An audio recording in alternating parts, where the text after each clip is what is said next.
Thank you, musical ensemble of Loud and Swain. Loud and Swain will be taking the stage tonight for the Saturday night special. Always the highlight of the weekend. So be sure you join, well, Rob and his cavalcade of guests in this very room for that show tonight. Tonight, yeah, which includes you. Includes me. Yeah, it's gonna be a fun night because a lot of our crew members from Supernatural are gonna be hanging out. That's right, man. Yeah, this is such a uniquely special convention. It always is when we come to Vancouver, Canada. Because, little trivia for you. Many of you may not know this. Supernatural was filmed here. Is there anybody in the room that doesn't know that? Yeah, probably Mark, our sound guy, who's never watched one frame of the show. Steve doesn't know. Norton still thinks, he's like, man, the Vampire Diaries people are fired up. Like, he doesn't even know why we're here. By the way, the whole time you were having problems with your mic, your voice kept going louder in my ear. It was like a nightmare.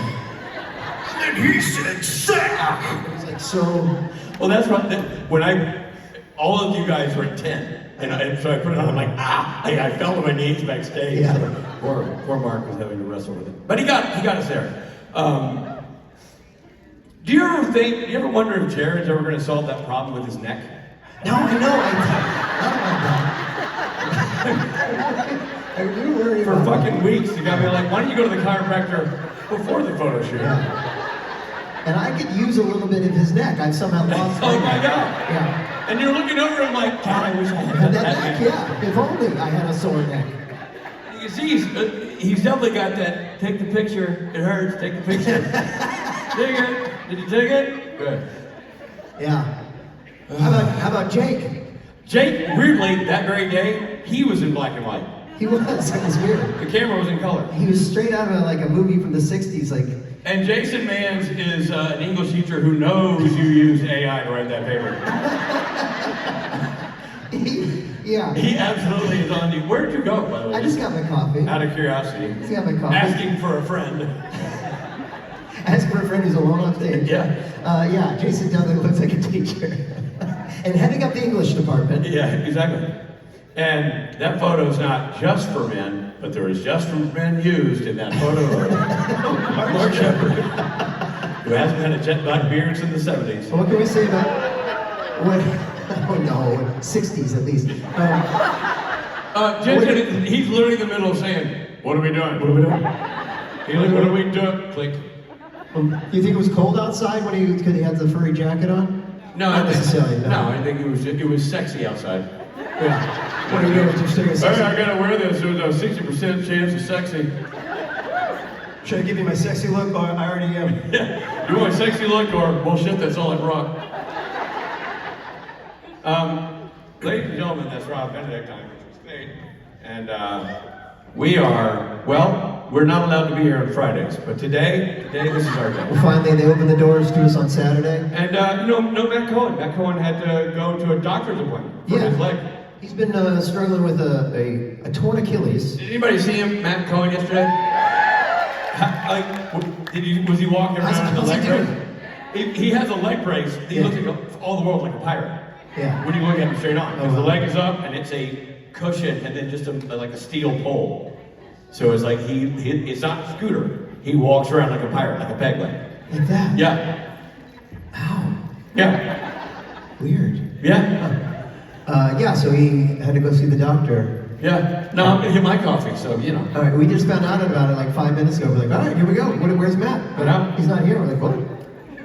But sure enough, he's not here. So Rich and I, we're okay just being he and I. We are together quite a bit. Yep. We host a couple podcasts together. Yeah, we do. Welcome one of you are walking through one of those podcasts. Well, one of them is called Supernatural Then and Now, in which we're watching the show for the first time. First time. We've seen some episodes, oh sure. But have we seen them all? No, ma'am. Not yet. We're halfway. We just finished season 7. Yep, we're done with season 7. And each episode of the podcast, we talk about the episode of the show that we're watching in order. And we have someone come on and talk to us who worked on the show in some capacity, crew members, actors, writers, directors, producers.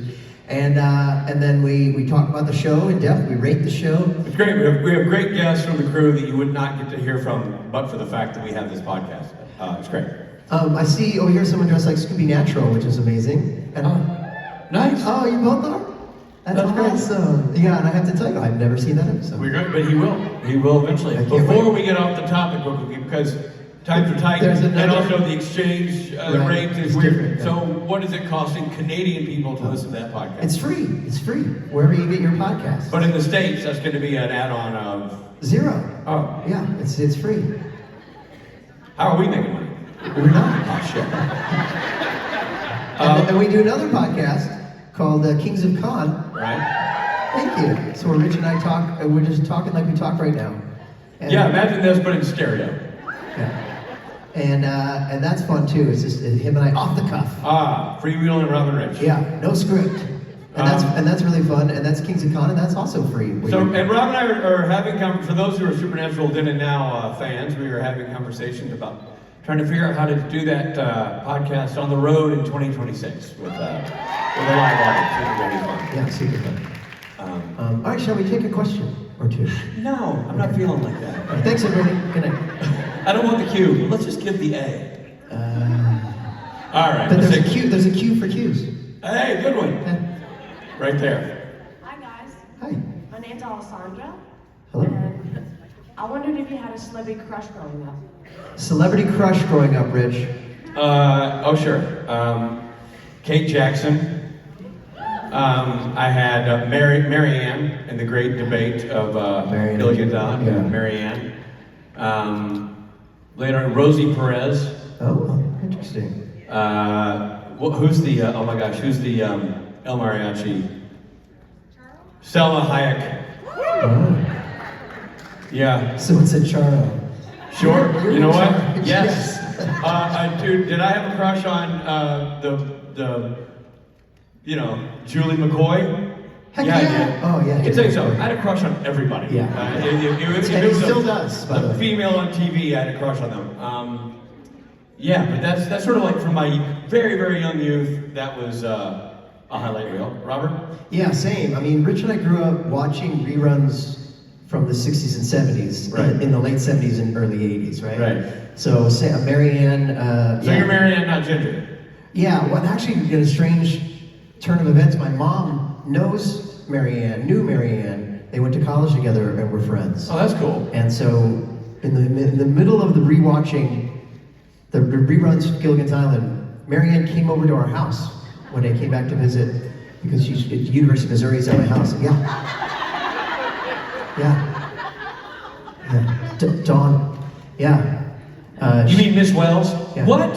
Yeah. Why are you saving this tidbit for now? I've told you this before. Oh, that's right. My therapist helped me scrub it because it was too much. I couldn't take it. And now you put it back in there. Right. Dude, yeah. Dawn Wells was at my house. My brother and I were freaking out. Did you sit in her lap? Asking for a friend. You're for so a friend. gross. I'm asking for a I friend. was probably, I don't know, 8. 34? Yeah, I was like 8, 10. Yeah, she came over to our house and we freaked out. But yeah, I had a crush on her and all the Charlie's Angels. Oh, every single one, yeah. But I was a K-check. At the end of the day, if we had to pair up and go our separate, it was going to be Richard and Kate. Anybody. Jack Smith or Farrah Fawcett, maybe? I mean, maybe Jack. If you go Kate, I'll go Jack. I can tell you, Cheryl Ladd would have been a lovely addition. Also, any one of the Three's Company ladies. The controversial Joyce DeWitt choice, I'll do that. Sure. I'd go Joyce DeWitt. I've always seen you the Mrs. Roper type, but then, I don't know. You're such a jerk. Yeah, so I got, any, and also, who's, Beverly, no. Oh, yeah, Beverly Hillbillies? Yeah, no, Green Acres. The mom in Green Acres. Well, what She about was the like daughter? it was like Zsa Zsa Gabor. Yeah, what about the daughter in Beverly Hillbillies? Oh yeah, she was She's cute. cute. Yeah. Super cute. You know what's And while we're at it, any of the Brady Bunch girls, I would have dated any one of them. I would have stuck with Marcia. You would have stuck with Marsha? I mean, I wouldn't have gone down to the. Oh, I was that age. It's not weird. It's weird now. I'm not weird. but I just wasn't attractive. This is. You might think this is weird, but have you ever seen this on the internet? They'll show like a smoking hot actors from the 40s, those really glorious black and white photos they used to do of stars and starlets in the 40s. And they're like, do you think this woman's hot? Of course you do. Congratulations, you have a crush on Aunt B. Like, it'll be the actress who played Aunt B when she was 25. Yeah, Angela Lansbury was a leopard. That throws you off, doesn't it? Anyway, thanks for the question. Now I feel dirty. Yeah, I feel like now we're just old men talking about... Dirty, he spoke. That's a Murder, She Wrote joke. Joke for one. Guys... Not even you, it was somebody out there. No, that was me. So yeah, those are just a few of our crushes. That is an unsettlingly long list. Yeah, I think we just proved that any woman that walked onto our TV screen... My wife every now and then will be like, I used to be very flattered that you fell in love with me, and now I'm really not. I fell in love with everybody. Yeah. Accept me. Still looking. But that bat the eagle, Christ. All right, over there, you. Hi guys. My question's for Rich. I've recently been rewatching the show, and I wanted to know whether you knew when you were the trickster you would progress into becoming Gabriel. No, I can tell you that not only did I not know that, I don't think the writers knew that. Now that we've interviewed Kripke and Ben Edlund and a lot of the, Sarah Gamble and a lot of the OG writers, we've been asked that a lot, and we even would wonder, but I kind of assumed that they didn't know because The Trickster was such a contained episode when it was in season 2. It could have easily never have gone beyond that.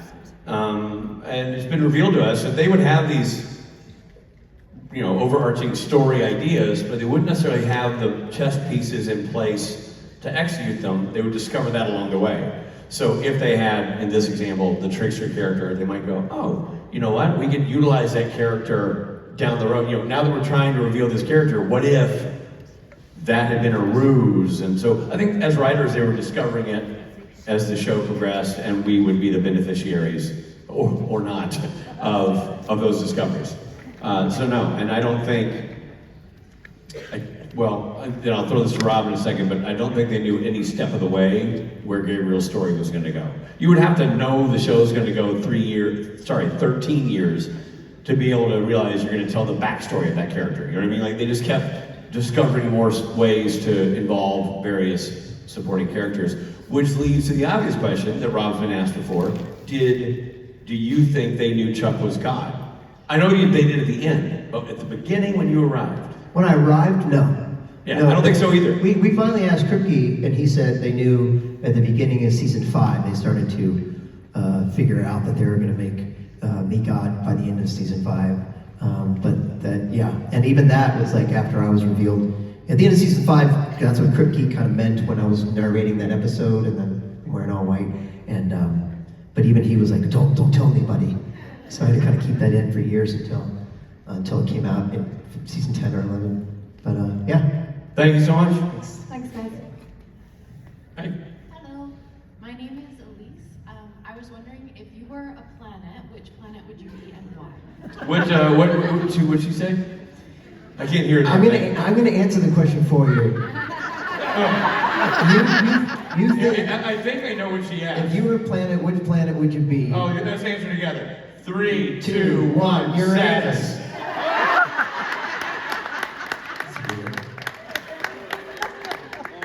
I thought we were doing body parts. Can we go again? Well, there you go. There's your answer. Thank you very much. You're right there. Hi guys. I just have to say I love the Kings of Con podcast. Thank you. So funny. My favorite thing is all the songs that you guys make up. My favorite is obviously the lemon and the shrimp. The which one? The lemon and the shrimp. Oh yeah, it's a good one. Sure, yeah. My question is, when are you gonna add music to that song? Yeah, we do need to do a proper I need recording. to do that. I need to do. It has to do with the time I have on my hands. But Yeah. I need to, because I'm sort of the musical director of the Yeah, do people know about the seafood restaurant that Rob and I are opening? We talk about this on our podcast. Yeah, that, it's exciting. It's called Roberts.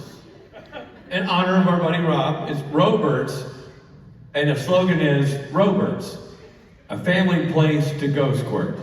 Some lemon on your shrimp. And as you can tell, I didn't come up with the catchphrase. or the restaurant itself, but I do love shrimp. I love shrimp. He loves shrimp, and so it made total sense to have Robert and like have sort of the image of Rob, a shrimp-loving, guy who, and then he's family friendly until this panel, and talk about how it's a great place to go squirt, some lemon on a shrimp. Like it just is, it all works, and the idea is great, and I'm excited about the idea. There's been some pushback from one of the team members. Oh, I'm a team member. About, well, I mean, look, I'm excited about your involvement in future expansion. I said, franchises. my name is on the poster, it's inspired by me. Right. Obviously we're going 50-50. He says no. Well, I got a ton of backlash from corporate about that. But what I did say, and this is the thing I want you to take away from this whole thing, is Rob is going to get a significant discount at all of the Roberts except the flagship. Except the flagship. But that's... Which is going to have to be open for 3-4 Dude, you years. got to get the flag up and running. Like he'll be handing out shrimp. So, but he gets a significant discount at all of the Roberts. Yeah. And that includes alcohol. And if you know Rob, that's, That's a lot. that's a gift that keeps giving. So that's cool. But this is the thing that's frustrating. He gets, at the flagship, yes, I'm not giving a significant discount. Might I throw in a dessert for the lady? Of course, if I'm there. But he gets priority seating. He doesn't have to have a reservation. Dude, Well, that's awesome. is it? You walk into a crowded restaurant, now you're the big boss, you know what I mean? Hi, I'd like a table for two. I'm sorry, sir, we have no tables, we're full for the night. Are you sure about that? You hold up the probably handmade card that I give you? Well, or I could point to the picture of my face getting squirted by shrimp. Unless you're wearing a hybrid shrimp costume at the time, I don't know if they'll connect the dots. Because it'll be your face, but it's kind of a monster, really. Come to our table, we have the t-shirts. It's a Roberts t-shirt. It's an adorable little fella. Gonna make a great plushie for the kids. Sure. And you're gonna get a taste of that at some point down the road when we clear profit. You know what I just found out? Speaking of clearing profit, I went down a rabbit hole like we are wont to do on various things. Yeah. And it was David Prowse. I went down the rabbit hole of David Prowse, who was Played Darth Chewbacca? Vader. Oh, Darth Vader. Right. Peter, yeah, we got his autograph. who was Chewbacca. Mayhew. Mayhew. Peter Mayhew. So it was David Prowse. David Prowse did not get residuals for the Star Wars movies. What? And they said that they always claimed that they hadn't turned a profit yet. He would get those letters from the studio saying like, yeah, we'd love to, but... Oh my God. And I just want you to know, I'm not gonna Prowse you. Well, people in the industry are calling him the Robert of the industry. Shall we give them the song just so they know it? Sure. Okay, you want to count us in? 1, 2, 3, 4. Robert, why don't you go squirt some lemon on your shrimp? Thank you. That's going to be catchy. It's going to be literally a cash cow, and you will benefit down the road, I swear. We're going to get that song made for you. You know what's funny? At one point, my nephew just sent me a text out of the blue. And it just, out of the blue, he texted me, does he know it's a significant discount? Like he just... What's funny about it is that Rich and I do the Kings of Con podcast, and we literally don't know if anybody's even listening. Right. And it's as if you're in on a telephone conversation we're having, and we're making each other laugh. So it's funny to us when people we know will quote the podcast. We're like, oh my God, you heard that? Yeah, Hank listens. I have that too, like people in my life. But yeah, it's funny. His nephew's like, doesn't Rob know it's a significant discount? Right there. Hi there, my name is Jen, and this question actually comes from my best friend Sarah from Germany, but she wants to know what Gabriel's true form would be. What his true form would be? Grimace from McDonald's. Tell your friend Donka for the question. You heard it here, folks. Hi, Rich and Rob. I had a nice road trip up here from Oregon with my friend, and we took the opportunity to catch up on Kings of Con. We were up to date on Supernatural then and now, so we were catching up on Kings of Con. And it really got me thinking, if a fan wanted to cosplay as Wayne Stensler, what would you recommend? mean Wang Stensler? Wayne Yeah, Stensler. yeah, she said. Wang Stensler. Wang Stensler. I'll tell you exactly. It's very easy. How would one cosplay? Well, you dress like Rob. So you dress exactly like Rob's dressed right now. Very similar because, casual, urban casual. And then go, you just need the cutout stencil of a Wang and a can of spray paint. That's it. That's it. It's simple. Oh, that's easy. A lot of people don't know this, but Rob has an alter ego called Wang Stencil. It's not true. And he gave himself the title Wang Stencler because we had a conversation about, we had graphic artists on the show. Two lovely ladies who are professional artists who don't deserve to be a part of this. They're better than this.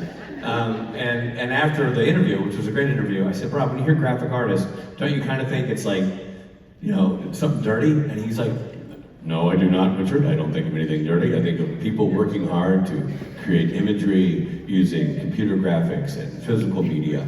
And that's what I see. Well, sorry, my lord.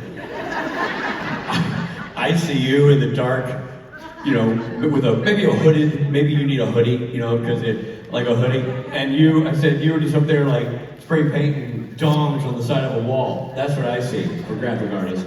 And I'm like, yeah, you and your stencil and your Wang, you're the Wang Stencler. And Rob goes, and that shall be my new name. That's what he said. I don't remember. You said, that, and thou shall call me by that name. Well, it's on tape. Sir Stencler. Go back and listen to the First tape. name Wang, W. Stencler.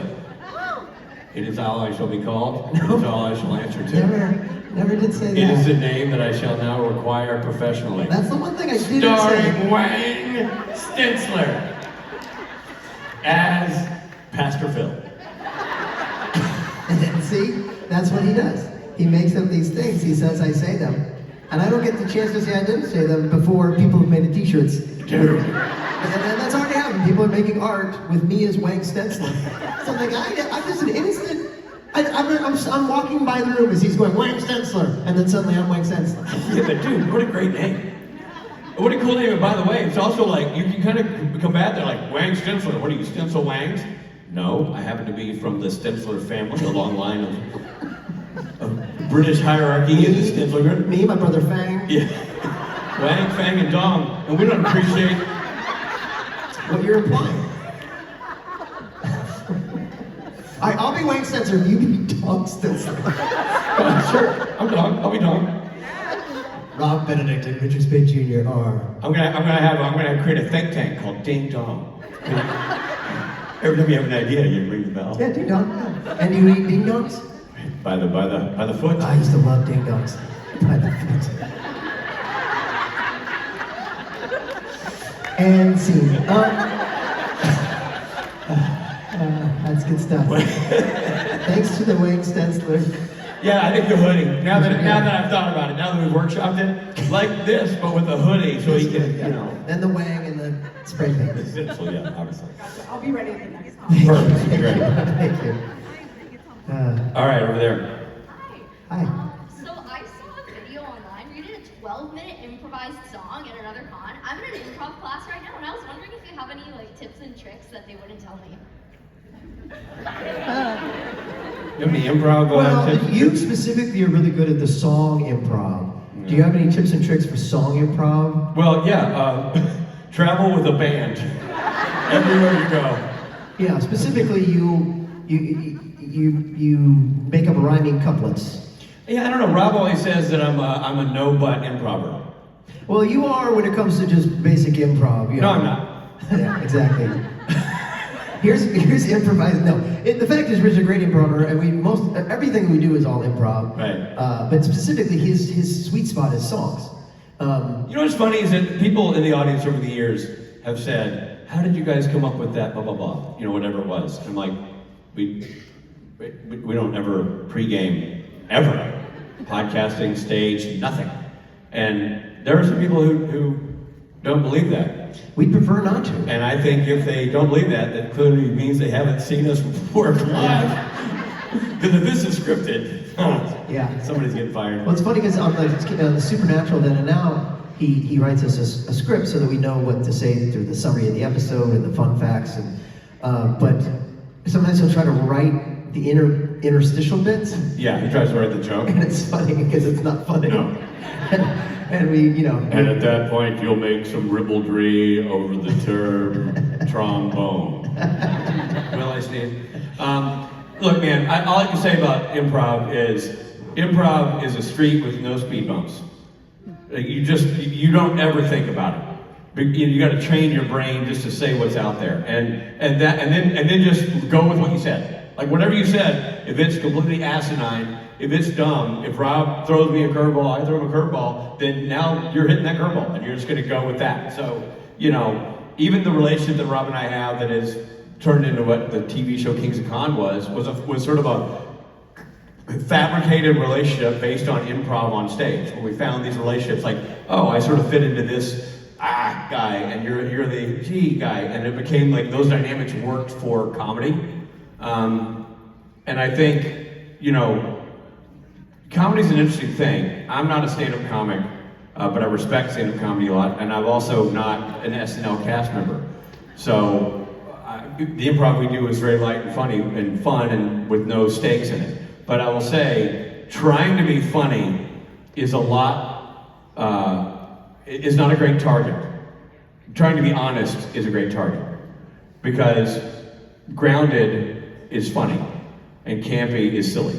And it depends on what you're going for. But I think sometimes the more honest you can be, the funnier the joke will come out. Yeah, I mean, and you honestly try to make yourself laugh, right? And when you're creating these characters, you're creating characters that kind of make you giggle. And I think that's the Yeah, best because you're never thing. going to please an audience of people. Like we always make the joke that we're up here for an audience of 4. I'm playing to Rob in the band, Rob's playing to me in the band, and that's it. If anybody else enjoys it, then great. But if you try to do something that's universally funny, that joke doesn't exist. And that beat doesn't exist. So in the course of doing an improv, one thing will tickle somebody, something will, various notes will hit various people, and that's kind of the fun of it.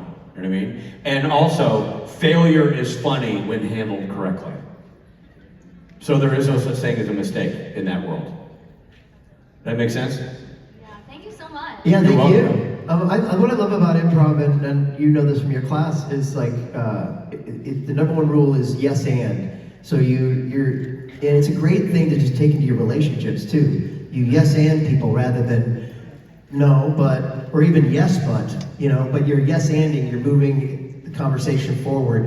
Unless you're calling somebody but. You're keeping Yes, but. You're keeping the ball in volley, and I think that's a great. I love hanging out. A lot of my friends are improv people. They're just fun to have conversations with. I also thought it was really funny when you used to say, Rich, your acting book's going to be called No But.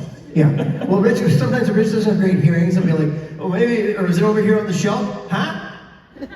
No, I'm saying, is it over here on the shelf? What? Huh? Is it over here on the shelf? And there's like, Another you go like, it's on the no, it's on the shelf, Rob. Like, I just said it's. yeah, that's when improv goes bad. I really like space work, like improving, pretend, coffee cups or whatever. Right. And I had a friend who's really bad at it, so like, I'd go, well, here, try my coffee. And he'd grab the coffee, he's like, but then, and I'm like, oh my God, it's get him up. Good luck. Thanks. Right there. Hi, my name is Amy, and I'm from Las Vegas, Nevada, celebrating my birthday weekend. Happy birthday. Happy My birthday. birthday is in 2 days. Happy birthday in 2 days. Anyways, my question for both of you is, what is your favorite scary movie? Favorite scary movie? American Werewolf in London. That's a good one. I'm not a huge horror fan. I think I agree. Like if it's too disturbing, I just can't watch it. But sometimes slasher films are kind of fun, but still ultimately kind of disturbing, especially when you're dealing with like maniacs. But I really like scary movies that are like thinkers. You know what I mean? Well, Shaun of the Dead, does that count as a scary movie? That's like scary comedy. Well, so is American Werewolf in London a little bit, right? But for me, it's like Sixth Sense. Is I think just such a great. Well, that's kind of psychological thriller. Psychological So thriller. in that vein, I'll say Midsummer. Oh my God, Midsummer is terrifying. Midsummer, how you pronounce it. But I also like a classic one. I really like The Shining. So much so that I really can't watch The Shining that much because it's so intense. But My neighbor wrote a horror movie. Remember I went to see it? Yeah, The Conjuring. Conjuring 4. Yeah. So go see Conjuring 4. This is not making it. What's your favorite? Yeah, it's not doing well. Yeah, we just saw The Conjuring 4 last 2 weeks ago. Oh, awesome. What is your favorite scary movie? Oh my gosh. I like all the Conjuring movies. I've never seen one. I hear the first one's really scary. Yes, it Genuinely. is. That's the scariest. The first two are the scariest. Yeah. All right, awesome. Thank you, and happy birthday. Thank you. My kids are really into horror movies, so they show me some that I've watched against my will, but I really enjoy, like, Yeah. really appreciate it. It's scary. Yeesh. I know. All right, right there. Hi. Hi. Hi. How's it going? Good. My question is, if you guys were My Little Pony characters, who would you be? Okay, name a My Little Pony character. Twilight Sparkle? I'd be that one. Name another Sorry? one. Name a second one. Rainbow Dash? Oh, yeah. That one. That's me.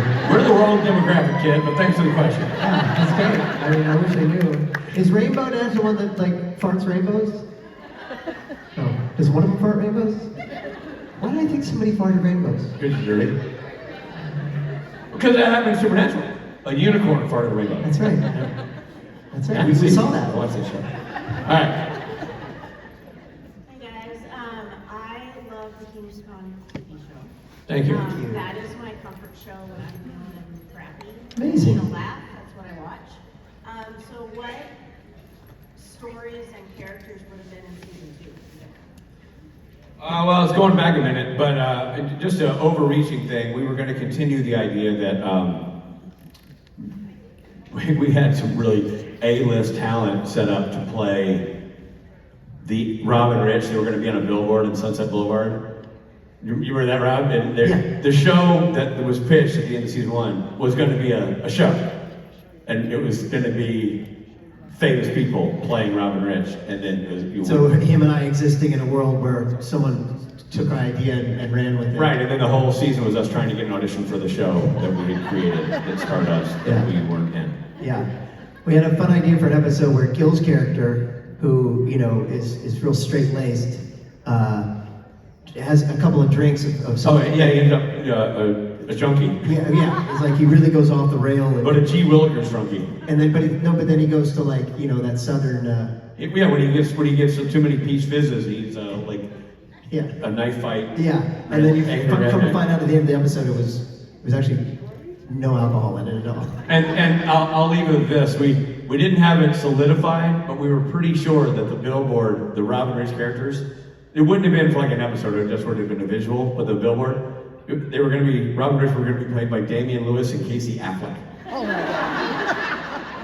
How funny would that have been? Yeah, and we pitched it and we couldn't get anyone behind it in the industry to make it, but Other than that, it was it's hilarious. But yeah, we still love those characters and maybe someday, but yeah, if you've never seen the show, it's available on Amazon Prime. Well, in the States, it's available on Amazon Prime. I don't know where it's available here in Canada, but maybe somewhere. Or get yourself one of those things that allow you to watch Amazon Prime in the States. But thank you for watching. Thank you. thank you so much. Hi. Hi. Apparently there's a problem with my question, so I'm... Okay. Good to see you. Oh, I'm so curious now. Now I want to know what the problem was. You couldn't be any dirtier than Rob's opening monologue. Ask the question. Ask the then question and we'll tell decide you that if- it's inappropriate. Yeah. Okay, I'm a zookeeper, and when myself or any of my colleagues are on vacation, we take pictures of cute animal butts and send them to each other. Right. So I was just hoping that you guys could face that way, so I could... Yeah, you probably shouldn't do that. It sets a bad precedent. Yeah, But I'll tell you this, at some point during the weekend, you're going to see both of our backsides. Yeah, and also- Go and snap a pic. look around the hallway, you'll see a lot of wangs stenciled on the wall, 'cause you know who. But thanks for the thought. Thank you for being honest and Yeah. telling us your question. There you go. Good luck. Right there. Hi, I'm Vicky. Hi. I wonder if you could tell a story that I've just heard little bits and pieces of, and I'd love to hear the full story. And it kind of works out well for this con, which is the story of when Rob found out that producer Jim was going to a con in Brazil, that Rob wasn't invited to. Oh. It's funny because we just had dinner last night with Gabe, who's from Brazil, and you weren't at the table yet, but he was telling a story about something that happened when Jared kind of got mobbed when they were in Brazil. It was that trip. Okay. But there was a convention in Brazil. This was 10 years ago, maybe 12 years ago. And Rich and I were flying back from another convention, like Australia or something. Something European or something far away. Something far away, and we're on the plane, and we were landing in LA, and he was going to get on a plane and go right away to Brazil, which I'd never been to. I still have never been to. Maybe explain who Jim Michaels is, just for the context of it all. Right, and then, but I found out, I was like, well, who's going to Brazil? You're going, and I'm not going. And he was like, well, it's like me and... Because usually Rob and I are on the same together, place. right? And I've got FOMO pretty bad. And so I'm like, and he was like, well, it's like him and whatever, Jared and Misha. Mark Pellegrino, Jared. Mark Pellegrino, and Jim Michaels, who's the line producer of Supernatural. Yeah, a long-time financial producer of the show. Right. You got, keep the budget in check. Right. They used to have a Vancouver with us. And then you take it from there. Well, really, it's your bit. I know. I stole it, but it was my bit. Rob came unglued when he found out that Jim was going, and he wasn't. And he started doing this thing that I then took and did a ton. But Rob was so mad he was shaking more than usual. And he was like, oh my God, I can't fucking believe Jim Michaels is going and I'm not going. I'm a goddamn actor of the show. Jim's the producer of the show. What is somebody gonna ask Jim? Oh, hi, I'm so excited to be here and I cannot believe you're here. And I'm seeing you first time and it's like staring into the sun and it's like you look perfect. And it's like I don't even know how my eyes are not bursting into flames and skin's like melting off my body because I've never been this close to perfection, Jared. It's unbelievable.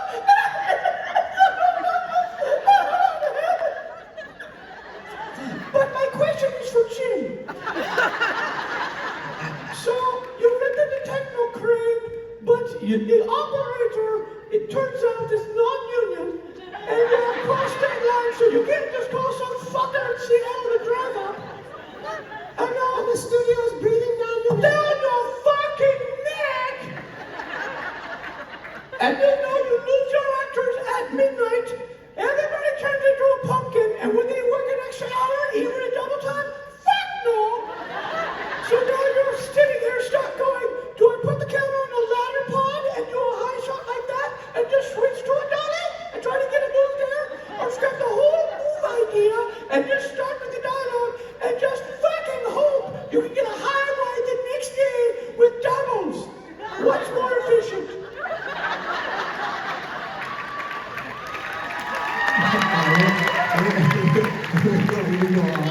Just do the most technical question. Technical question to ask for Jim. And what's really funny is, Rich, when they all got to Brazil, we were cheering, crying with laughter. And he got to Brazil, and he's like, "You got to." Shepard was at Brazil because Shepard wanted to put me up to it. That's right. And he told Jim that story. Shepard goes, "Do it for Jim." And I'm like, no, I don't want to do this for Jim. I mean,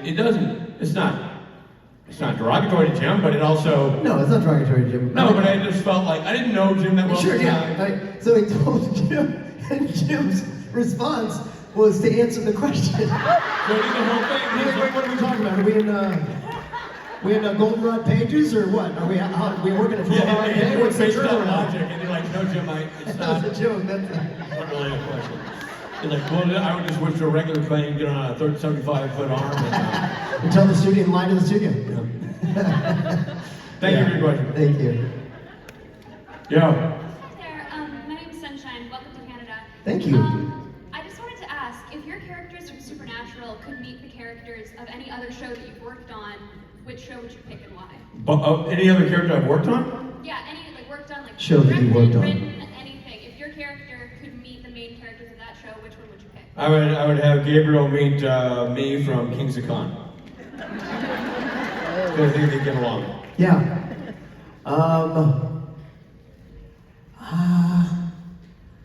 I was gonna say, I think it might be interesting just if the Supernatural mashed with Lucifer, because it's so similar. Superfur. Yeah, Superfur. And so it's such a similar world. It would be fun to have a Lucifer off. But I don't know. Your character. But I know where God met Lamech. Yeah, I mean, God would just like squash him. Smite. smite him down. Yeah, it would have been Snap interesting him to up. see Tom Ellis and Pellegrino. But that would be fun. Yeah, but other than that, I don't know, maybe, I don't know, see God waiting tables. Oh yeah, God naked in The Boys. Well, we saw that. Yeah, we could do, like, The Boys would be cool because then it would be, yeah. Powerful people battling each other. Yeah, exactly. Chuck meets Splinter. Thank you. There's Mike Borja, everybody. Oh. Over here. Hiya, my name is Anna Maya. I'd probably be the fan asking those questions from Jim Michaels. I'm a big fan of the Rewatch podcast, and actually it gave me the kick in the butt to start pursuing film industry. And I've now done my first gig as a script supervisor. It's amazing. Yeah, Good for thank you. Yeah, That's awesome. And I hope to get more gigs. But anyway, I was wondering who were some of your favorite crew members on Supernatural? Oh The man. list is too long. Yeah, they're all so great. I mean, Some of them are coming this weekend. yeah. We all were very close with Brad Creaser, the first camera operator, because he's right up there. He's the person closest to you. And so in between takes, that's who you talk to. The whole camera department was incredible. Dave Riopel, I really love. Brian Rose on B camera, Yeah. Robin on B camera, Robin Props. Robin Props, we were very close with. Lou Bolo back when he did the stunts. Yeah. Rob Hader, who took over for Lou, who was phenomenal. Yeah. Seriously, Jerry Wanick, Yeah. Phil Scrisha, Bob Singer. I mean, the list, the guys in the office. Like, it's impossible to think of a nicer group of people, which is why the retention rate was so high. Yeah. Why So many of these people are on for 15 years. I can't wait for the crew panel later. Yeah. We're excited about that. Richard, you're kind of emceeing. Rob and I are both moderating it. Awesome. Yeah. Please ask them to tell about their work, like what they're actually doing as their job on the set. Yeah, well, you guys are going to ask the questions. You guys are like, it'll be fan driven, but I'm sure they'll get to answer that question. And it's super exciting to have them here. For those who don't, so it's you've already paid for it. Show up for it. It's Brad Creaser, Robin, it's Gabe, it's Kevin Parks on that panel, I think. Probably, yeah. And I think Rob Hader stunts. Anyway, it's a great group, and Rich and I are moderating. Never had that happen. It's, questions by you for this. We actually were going to do the Loud and Swain was scheduled to do our acoustic show during that time, and we had that moved so that more people could be here. And if you're super into behind the scenes and want to know more directly from Brad Creaser, he's doing a standalone meet and greet with me called Film School, where come and ask Brad whatever you want to ask Brad about the ins and outs of production, both of Supernatural and anything else he's done in his career. That's going to be a super unique and special event. That's tomorrow. Also, Sunday. And the panel's on Sunday. The panel's It's all tomorrow. And if you and check the schedule for when the Loud and Swain acoustic show is moved to. If you like what you hear tonight, there's an intimate show we do on Sunday, acoustic, usually request only. So come and experience that because you'll be free. You won't have that panel to watch. And with that, that's the end of our time. That's Rob Benedict right there. Wayne Stinsler. Don Stinsler. Don Stinsler, thank you. And, I'm worried you might have forgotten my name. Never, Don, never. Thanks, everybody. Before we leave stage, we're gonna, broom off our crap and bring on